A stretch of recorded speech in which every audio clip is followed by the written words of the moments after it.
ಇನ್ನು ಮುಂದುವರಿದಂತೆ ವಿಜೇಂದ್ರ ಅವರ ಒತ್ತಡದಿಂದ ನನ್ನ ಉಚ್ಚಾಟನೆಯಾಗಿದೆ ಅಂತಕ್ಕಂಥ ಆರೋಪವನ್ನು ಯತ್ನಾಳ್ ಅವರು ಮಾಡಿದ್ದಾರೆ. ಅಪ್ಪ ಮಗ ಸೇರಿಕೊಂಡೇ ನನ್ನನ್ನು ಉಚ್ಚಾಟನೆ ಮಾಡಿಸಿದ್ದಾರೆ ಅಂತ BSY ಮಗ ಒತ್ತಡ ತಂದು ಉಚ್ಚಾಟನೆ ಮಾಡಿಸಿದ್ದಾರೆ. ಯಾವ ವೀರಶೈವ ಲಿಂಗಾಯತರು ಕೂಡ ಯಡಿಯೂರಪ್ಪ ಜೊತೆಗಿಲ್ಲ. ಕೇಂದ್ರದ ನಾಯಕರು ಭ್ರಮೆಯಿಂದ ಹೊರಗೆ ಬರಬೇಕು. ರಾಮಾಯಣ ಮಹಾಭಾರತದಲ್ಲೂ ಅಪಮಾನ ಮಾಡಿರೋದಿದೆ. BSY ಕುಟುಂಬದ ವಿರುದ್ಧ ನನ್ನ ಹೋರಾಟ ನಿರಂತರವಾಗಿರುತ್ತೆ ಅಂತ ಉಚ್ಚಾಟನೆಯ ಬಳಿಕ ಮೊದಲ ಬಾರಿಗೆ ಪಬ್ಲಿಕ್ ಟಿವಿ ಜೊತೆ ಮಾತನಾಡ್ತಾ ಯತ್ನಾಳ್ ಅವರು ಹೇಳಿರ್ತಕ್ಕಂಥದ್ದು ಇದೆಲ್ಲ.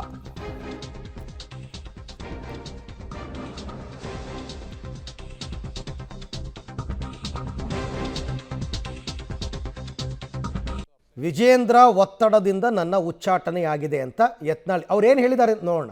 ನೋಡಿ, ಇವರು ಯಡಿಯೂರಪ್ಪ ಅವನ ಮಗ ಕೂಡಿ ಇದು ಉಚ್ಚಾಟನೆಗೆ ಹೈಕಮಾಂಡ್ ಅದರ ಮೇಲೆ ಒತ್ತಡ ತಂದು ನನ್ನ ಇವನು ಉಚ್ಚಾಟನೆ ಮಾಡಿದ್ರೆ ಲಿಂಗಾಯತರು ಎಲ್ಲ BJಪಿಯಿಂದ ಬಿಟ್ಟು ಹೋಗ್ತಾರೆ, ಹಂಗೆ ಗಲಾಟೆ ಮಾಡಿ ಮಾಡಿಸಿದ್ದಾರೆ. ಆದರೆ ಯಾವ ವೀರಶೈವ ಲಿಂಗಾಯತರು ಯಡಿಯೂರಪ್ಪ ಕುಟುಂಬ ಜೊತೆಗೆ ಇಲ್ಲ. ಒಂದು 2-3 ಸ್ವಾಮಿಗಳು ಪೇಟ ಸ್ವಾಮಿಗಳದ ಅವ್ರ ಪರವಾಗಿ ಹೇಳಿಕೆ ಕೊಟ್ಟು ಬಿಟ್ಟರೆ ಸಾಮಾನ್ಯ ವೀರಶೈವ ಲಿಂಗಾಯತರು ಯಾರೂ ಇಲ್ಲ. ಆ ಭ್ರಮೆಯಿಂದ ಕೇಂದ್ರ ಹೈಕಮಾಂಡ್ ಹೊರಗೆ ಬರಬೇಕು.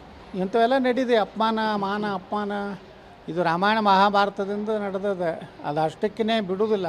ಈ ಕುಟುಂಬವನ್ನು BJಪಿಯಿಂದ ಮುಕ್ತ ಮಾಡುವವರೆಗೆ ಬಿಡುವುದಿಲ್ಲ ನಾವು. ನೋಡಿ, ಇವರು ಯಡಿಯೂರಪ್ಪ ಅವನ ಮಗ ಕೂಡಿ ಇದು ಉಚ್ಚಾಟನೆಗೆ ಹೈಕಮಾಂಡ್ ಅದರ ಮೇಲೆ ಒತ್ತಡ ತಂದು ನನ್ನ ಇವನು ಉಚ್ಚಾಟನೆ ಮಾಡಿದ್ರೆ ಲಿಂಗಾಯತರು ಎಲ್ಲ BJಪಿಯಿಂದ ಬಿಟ್ಟು ಹೋಗ್ತಾರೆ, ಹಂಗೆ ಗಲಾಟೆ ಮಾಡಿ ಮಾಡಿಸಿದ್ದಾರೆ. ಆದರೆ ಯಾವ ವೀರಶೈವ ಲಿಂಗಾಯತರು ಯಡಿಯೂರಪ್ಪ ಕುಟುಂಬ ಜೊತೆಗೆ ಇಲ್ಲ.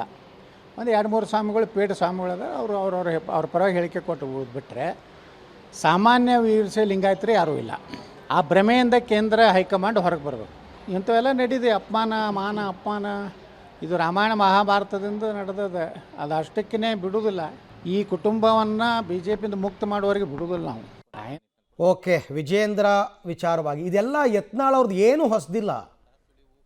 ಇದನ್ನು ಅವರು ಯಡಿಯೂರಪ್ಪನವ್ರು CM ಆಗಿದ್ದಾಗಿಂದಲೂ ಇದನ್ನು ಹೇಳ್ಕೊಂಡೇ ಬಂದಿದ್ದಾರೆ. ಅವರು ಈಗಲೂ ಅಷ್ಟೇ, ನನ್ನನ್ನು ಉಚ್ಚಾಟನೆ ಮಾಡಿಸಿದ್ದು ಯಡಿಯೂರಪ್ಪ ಮತ್ತು ಅವ್ರ ಮಕ್ಕಳು.